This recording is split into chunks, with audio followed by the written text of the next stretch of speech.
कुंभकर्ण जब 6 महीने सोता था तो उस बीच उसकी पत्नी का क्या होता था। कुंभकर्ण ने अपने भाई रावण के लिए ही श्री राम जी से युद्ध किया था और उस युद्ध में ही वो मारा गया था।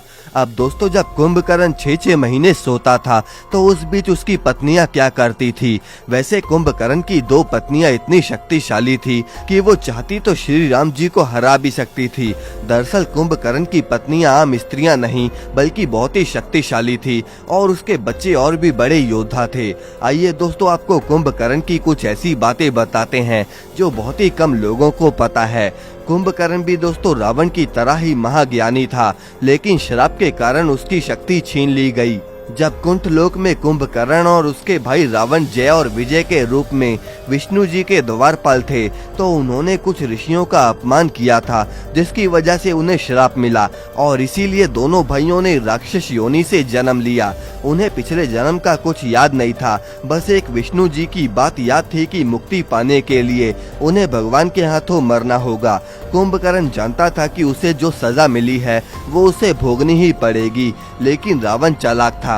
उसका जन्म एक ब्राह्मण परिवार में हुआ था। रावण दुनिया पर राज करना चाहता था, लेकिन कुंभकर्ण को वापस स्वर्ग जाना था। कुंभकर्ण बचपन में अक्सर ऋषि मुनियों के यज्ञ में विघ्न डाला करता था। कभी वो मांस का टुकड़ा या फिर कभी वो मरे हुए जीव को यज्ञ में फेंक देता था। उससे परेशान होकर जब ऋषि मुनियों ने उसकी शिकायत ब्रह्मा जी से करी तो ब्रह्मा जी को पता था कि कुंभकर्ण कौन है। अब ब्रह्मा जी ने नारद से कहा कि आप किसी भी तरह कुंभकर्ण को कुछ समय के लिए शांत करें। नारद जी ने जाकर कुंभकर्ण को कहा कि तुम ब्रह्मा जी को खुश करके वरदान मांगकर भगवान तक को हरा सकते हो। उन्होंने कहा कि तुम्हें मंदरांचल पर्वत पर तपस्या करके ब्रह्मा जी को खुश करना होगा।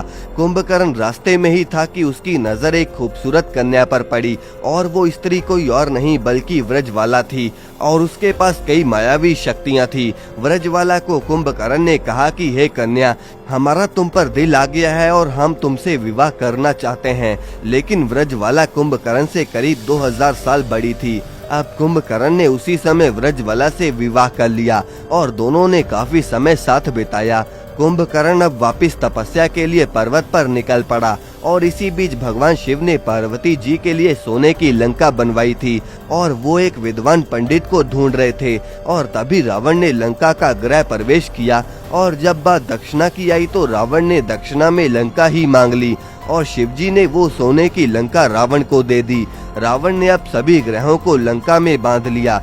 इसी बीच कुंभकर्ण की तपस्या पूरी हुई और ब्रह्मा जी ने कुंभकर्ण को कहा कि मांगो जो वरदान मांगना है। ब्रह्मा जी तो जानते थे कि कुंभकर्ण क्या मांगने वाला है, इसीलिए उन्होंने सरस्वती जी से कहा था कि जैसे ही कुंभकर्ण वरदान मांगे तुम उसकी जीभ पर बैठ जाना या फिर उसकी बुद्धि फेर देना, क्योंकि अगर कुंभकर्ण जो मांगेगा वो उसे मिल गया तो पूरी सृष्टि में हाहाकार मच जाएगा।